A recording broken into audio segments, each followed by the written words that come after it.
నగిరి నియోజకవర్గంలో అంటే నా నియోజకవర్గంలో నా ప్రజల మధ్య నేను ఓటేయటం అనేది చాలా హ్యాపీగా ఉంది.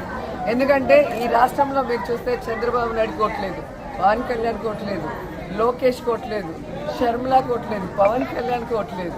వీళ్ళంతా హైదరాబాద్ నుంచి వచ్చి ఇక్కడ కథలు చెప్తారు. అంటే రాష్ట్రం మీద ప్రేమ లేదు, వాళ్ళ నుంచి నియోజకవర్గం మీద ప్రేమ లేదు అనేది అక్కడే అర్థమవుతుంది. వాళ్ళ నియోజకవర్గంలో ఇల్లు ఉండదు, ఓటు ఉండదు, కానీ మాట్లాడతారు. అండ్ నా మీద నించున్న వ్యక్తి భానుప్రకాష్ కూడా ఇక్కడ ఓటు లేదు, ఇల్లు లేదు.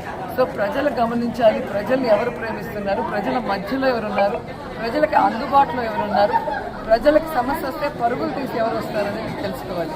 సో ఈరోజు నా నగిరి నియోజకవర్గ ప్రజలు నన్ను ఆశీర్వదిస్తున్నారు. ఆడపడుచుగా నన్ను 2 సార్లు ఎమ్మెల్యే చేశారు, 3వసారి కూడా ఎమ్మెల్యే చేయడానికి మా అక్క చెల్లెమ్మలందరూ కూడా రెడీగా ఉన్నారు. స్పెషల్ థింగ్, సో నేను అంటే మహిళ ఎమ్మెల్యేగా ఉన్న ప్లేస్లో మహిళా ఓటర్స్ కూడా ఎక్కువగా ఉన్నారు. అండ్ జగనన్నకి మాకు శక్తి మహిళా శక్తి. సో మహిళలందరూ కూడా చాలా స్ట్రాంగ్గా ఉన్నారు. ఫ్యాన్కి ఓటేయాలి, జగన్ని ముఖ్యమంత్రి చేయాలి, రోజమ్మని మళ్ళీ ఎమ్మెల్యే చేయాలని.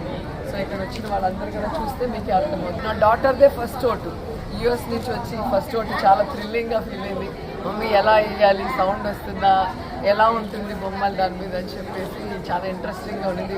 వేసి బయటికి రాగానే ఆమె నవ్వులు చూస్తే మీకు అర్థమైపోతుంది, ఎంత హ్యాపీగా ఉంది. సో ప్రతి యంగ్స్టర్ ఫస్ట్ ఓట్ వేసేటప్పుడు ఆ థ్రిల్లింగ్ ఉంటుంది. ఒక కరెక్ట్ ప్రభుత్వానికి వెయ్యాలి, ఓటు అనేది మిస్ చేయకుండా వెయ్యాలి అనేది యువతలో బాగా బలంగా ఉంది. అది చాలా మంచి పరిణామం. అండ్ నేను కూడా ఈరోజు మా హస్బెండ్ పాపతో వచ్చి ఓటేసాను.